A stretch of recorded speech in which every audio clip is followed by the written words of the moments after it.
Hola amigas y amigos, Abel Reynoso, bienvenidos a Narcomentarios. En los últimos videos he estado hablando de la lucha contra el narcotráfico en nuestros países, obviamente, pero he hablado de un tema sumamente importante que espero que algunos de ustedes lo hayan captado, que es la lucha de poderes. O sea, una de las cosas que vengo comentando ya hace varios videos es el poder. ¿Quién tiene el poder en su país? O sea, estamos hablando de poderes conocidos, o sea, estamos hablando de la política, ¿no? El presidente, la presidenta tiene cierto poder porque es el líder máximo del país, o así se cree. Algunas instituciones, por ejemplo, las Fuerzas Armadas, las Fuerzas de Seguridad tienen cierto poder, y luego está el poder que es menos conocido, sobre todo si alguien no está muy, digamos, familiarizado con la política y los tejes y manejes de un país, que es el poder económico. Es el poder económico el que hoy en día rige la mayor parte de las situaciones que ocurren en el mundo. O sea, cuando usted ve conflictos entre varios países, no es por ideologías políticas, eso es un cuento, es un verso. Países que tienen, digamos, recursos naturales, que tienen petróleo, que tienen grandes cantidades de comida disponible, tienen suelo que es muy bueno para, cultivos y demás, para mantener el resto de la población del mundo. Son países muy buscados, digamos, son países muy envidiados, y ahí siempre hay esa lucha de poderes por utilizar esos elementos, digamos, de manipulación política internacional y de financiera para quedarse con esos recursos. Esa es una realidad que viene desde el comienzo de la antigüedad, desde que se fundaron las primeras aldeas en el mundo, en las civilizaciones. Entonces, esos son los poderes entendidos, pero ahora lo que pasa es que la lucha de poderes, o sea, la lucha de poderes siempre ha sido entre los, digamos, empezaron primero con los militares y luego fueron con las monarquías y luego se fueron con los comerciantes y luego los financieros, y hoy en día tenemos ese. Pero hay otro poder que ha crecido mucho, que es el poder de la delincuencia, ¿me entiende? Es lo que le estoy yo hablando. Ahora, el problema de la delincuencia es que la delincuencia es relativamente fácil de combatirla a cierto nivel. O sea, si yo estoy hablando de un delincuente de su país que comete crímenes simples en la calle, la policía, la mayoría de la policía en la mayoría de los países lo detiene, lo arresta, lo procesa y terminan presos. O sea, estamos hablando del delincuente común y corriente, incluso algunos delincuentes que cometen, digamos, delitos más serios como son robos o algún asesinato, ¿verdad?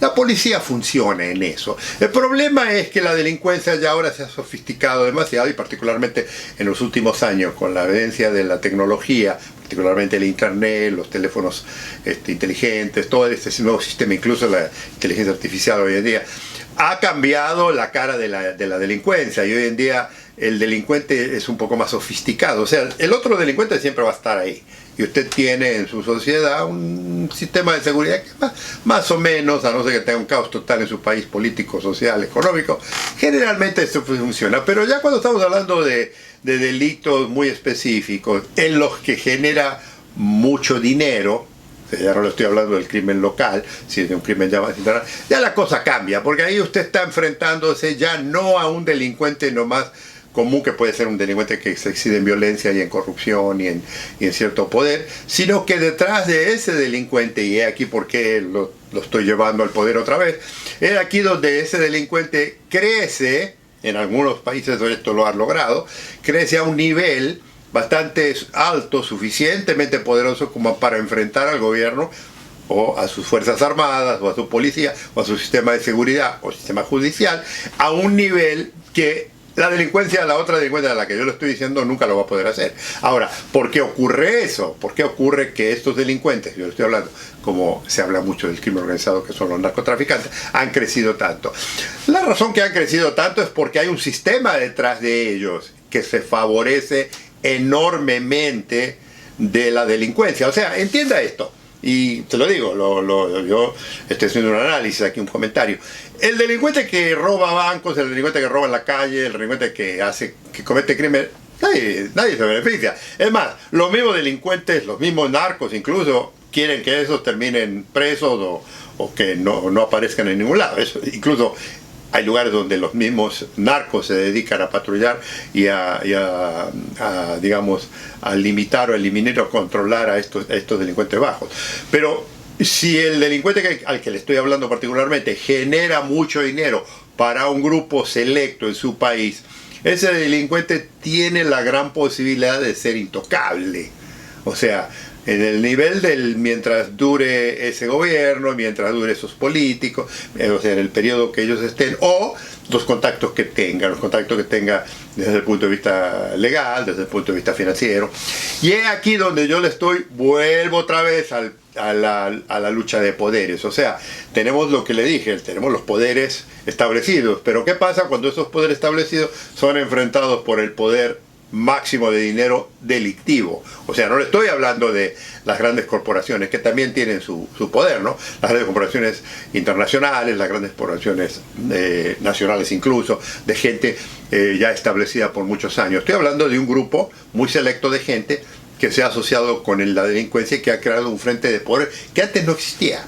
O sea, vamos a analizar eso. Entonces, el narcotráfico hoy en día ya no es el narcotráfico de hace 50 años atrás, de que era un grupito de 4 locos y 3 tipos que corrían y llegaban una valija con cocaína y le daban otra valija con dinero. Ahora estamos hablando de movimientos de millones y millones de dólares en la que puede fácilmente uno desestabilizar un país políticamente hablando, digamos, ¿no? Entonces, ¿qué pasa cuando el poder de turno, el poder que le digo, el poder del gobierno, el poder de las Fuerzas Armadas, no puede, porque no está preparado, ¿no? Este es uno de los análisis, o sea, no está preparado para enfrentar este poder tan poderoso de dinero delictivo, dinero de criminal, que está asociado con, digamos, está asociado con negocios, con instituciones financieras y bancarias en su país, que ya tienen un interés detrás de ellos. O sea, al delincuente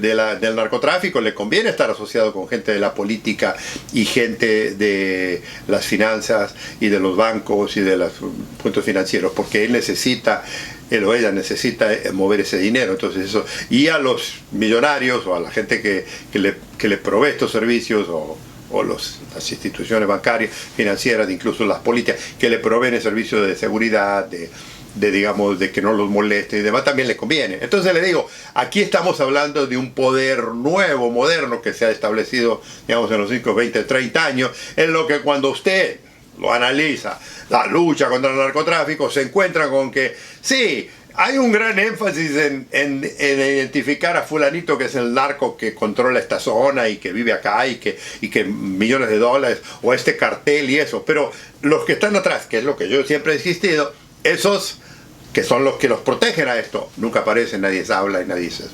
Ahora, y esto es muy importante, ¿qué ocurre cuando usted en su país escucha, vamos a luchar contra el narcotráfico? El presidente o la presidenta dicta, da una orden, las fuerzas de seguridad dicen, vamos a salir a la calle, vamos a investigar, vamos a suponer que usted en su país tiene una agencia de antidroga muy buena, como cualquiera en el mundo entero, y vamos a investigar, caiga quien caiga. ¿Usted cree que el caiga quien caiga es un argumento válido en su país? Porque, y esto lo voy a continuar en el próximo video, porque es muy largo, en todos los países donde el narcotráfico opera a un nivel ya estratosférico, o sea, olvídese de los chicos, hay lo que yo le digo vacas sagradas. O sea, las vacas sagradas son esos personajes intocables, poco conocidos. O sea, los que están en los servicios de inteligencia, los servicios de seguridad, los conocemos bien a ese tipo de gente.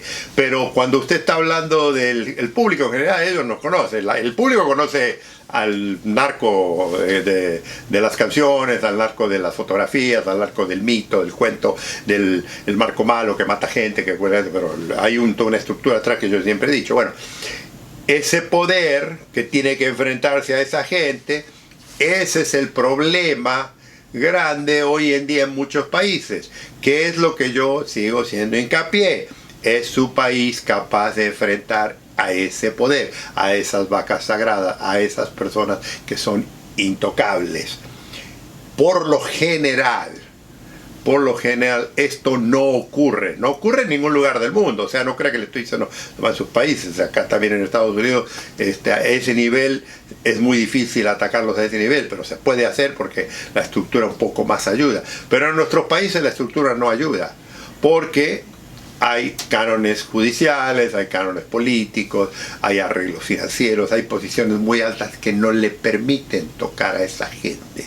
Entonces, amigos y amigas, cuando yo estoy hablando de la lucha contra el narcotráfico en nuestros países, estoy hablando de la lucha de poderes, o sea, del poder, de un poder relativamente nuevo que los nuevos sistemas de seguridad y los nuevos sistemas de gobierno no están preparados para enfrentarlos o para poder derribarlos y mucho menos poder controlarlos. Amigos y amigas, esto lo vamos a continuar en los próximos videos. Un gusto saludarlos.